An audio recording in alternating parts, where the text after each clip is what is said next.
আমরা খুব আতঙ্কে চলছি। নিজে সীমান্ত এলাকায় আমাদের জমি আছে, ও জমি হাল চাষ করতেও পারি না, আবার গরু ছাগলও নিতে পারি না। গরু ছাগল যদি একটু গেছে তাহলে আমরা সন্দুকে আমরা 4-5 জন একবারে দৌড়ি এসে। বাংলা নিউজের সংবাদে আপনাদের স্বাগত জানাচ্ছি। আমি খুরশেদ আলম সাগর।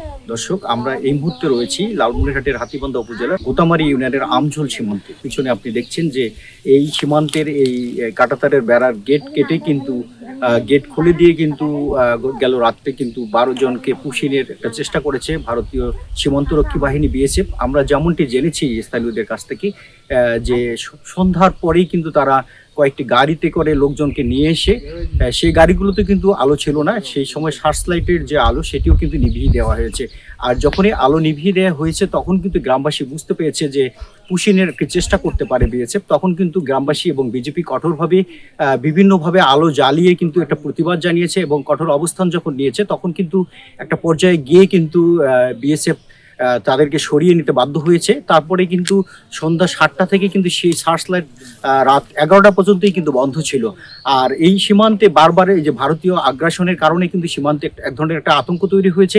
সীমান্তের এই জমিগুলোতে চাষাবাদ নিয়ে, তারপরে গৃহপালিত যে পশু পাখিগুলো রয়েছে সেগুলোর বিচরণের নিয়েও কিন্তু সীমান্তবাসী কিন্তু বেশ আতঙ্কে রয়েছে। সীমান্তের মানুষজন কিন্তু ভারত এবং বাংলাদেশের যে মহাপরিচালক পর্যায়ের যে বিজেপি এবং বিএসএফের যে সম্মেলন হয়েছে নয়াদিল্লিতে, সেই সম্মেলনে কিন্তু মানুষ সীমান্তবাসী কিন্তু আশায় বুক পেতেছিল যে পুশিন সহ বিভিন্ন অপরাধ দমনে কিন্তু একটা ভালো আলোচনার সুফল পাবে তারা। কিন্তু সেই বৈঠক শেষ হতে না হতেই কিন্তু গতকাল রাত্রে কিন্তু পুশিনের যে ব্যর্থ চেষ্টা বিএসএফ চালিয়েছে সেটি কিন্তু নতুন করে উদ্বেগ এবং উৎকণ্ঠা দেখা দিয়েছে সীমান্তবাসীদের মাঝে।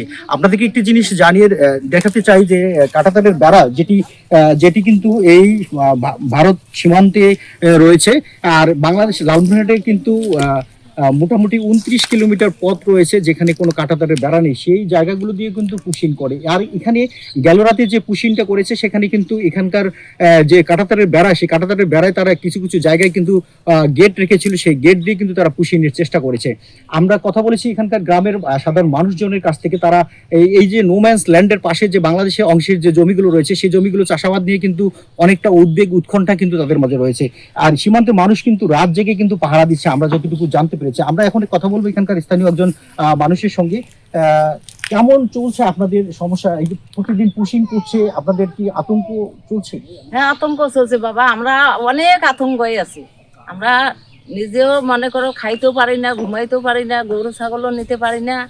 আমরা খুব আতঙ্কে চলছি। নিজে সীমান্ত এলাকায় আমাদের জমি আছে, ও জমি হাল চাষ করতেও পারি না, আবার গরু ছাগলও নিতে পারি না। গরু ছাগল যদি একটু গেছে তাহলে আমরা সন্দুকে আমরা 4-5 জন একবারে দৌড়ি এসে, আমরা ওই ভয়েতে একবারে দৌড়ে আমরাও চলে আসি।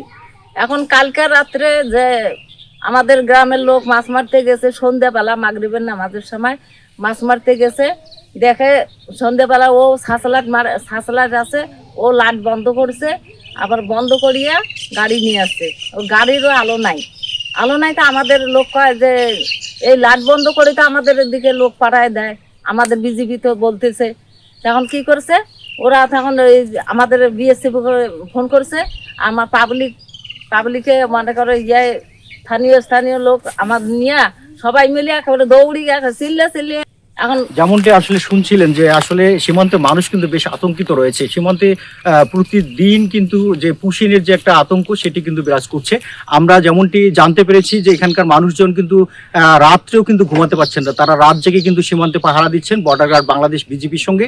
আমরা কথা বলেছি border guard Bangladesh Lalmonirhat 15 BGB battalion অধিনায়ক লেফটেন্যান্ট কর্নেল মেহেদি ইমাম। তিনি আমাদেরকে জানিয়েছেন যে কোনো ধরনের পুশিন এবং অবৈধ অনুপ্রবেশ রোধে কিন্তু বিজেপি কিন্তু নজরদারি বাড়িয়েছে সীমান্তগুলোতে কিন্তু সাদা পোশাক এবং পোশাকধারী যেমন বিজেপি রয়েছেন তেমনি সাদা পোশাক দিয়েও কিন্তু তারা পর্যবেক্ষণ করছেন সীমান্তে বিভিন্ন পয়েন্টে।